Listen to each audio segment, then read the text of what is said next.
गड्ढों से हुई मौतों में देना होगा मुआवजा, बॉम्बे हाईकोर्ट का बड़ा आदेश। नमस्कार, शाकानौर न्यूज में आपका स्वागत है। मैं रविंद्र नायक। महाराष्ट्र में सड़कों पर गड्ढों से हो रही मौतों पर बॉम्बे हाईकोर्ट ने सख्त रूप अपनाया है।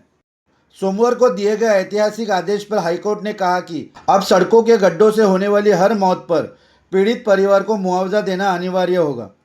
हाईकोर्ट ने निर्देश दिया कि राज्य के सभी नगर निगमों और सड़क एजेंसियों में विशेष कमेटियां बनाई जाए।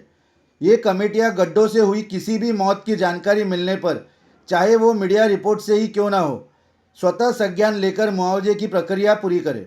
मुआवजे की राशि 50,000 से लेके 2.5 लाख तक होगी और यह रकम उन ठेकेदारों के फंड से दी जाएगी जिन्होंने सड़कें बनाई है।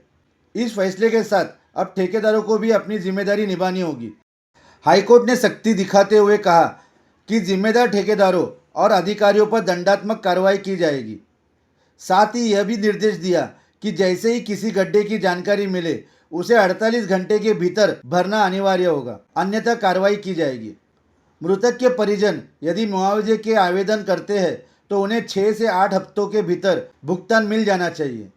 कोर्ट ने 21 नवंबर तक सभी नगर निगमों से आदेश के अनुपालन की रिपोर्ट मांगी है।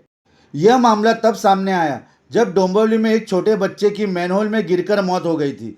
याचिकाकर्ता रुजू ठक्कर ने अदालत में बताया कि नगर निगम उस मैनहोल पर सुरक्षात्मक ग्रिल लगाई नहीं थी। इसी के बाद अदालत ने सभी नगर निगमों को आदेश दिया कि वे बताएं उनके इलाके में कुल कितने मैनहोल है और कितनों पर ग्रिल लगी हुई है। अदालत ने अपने आदेश में कहा कि सही और सुरक्षित सड़कें नागरिकों का मौलिक अधिकार है, जो संविधान के अनुच्छेद 21 जीवन के अधिकार का एक हिस्सा है। कोर्ट ने कहा कि सड़कों और फुटपाथ का उद्देश्य नागरिकों को सुरक्षित यात्रा और आवाजाही की सुविधा देना है। इसलिए प्रशासन और ठेकेदार दोनों को मिलकर यह सुनिश्चित करना होगा कि सड़कों पर किसी की जान गड्ढों में न जाए।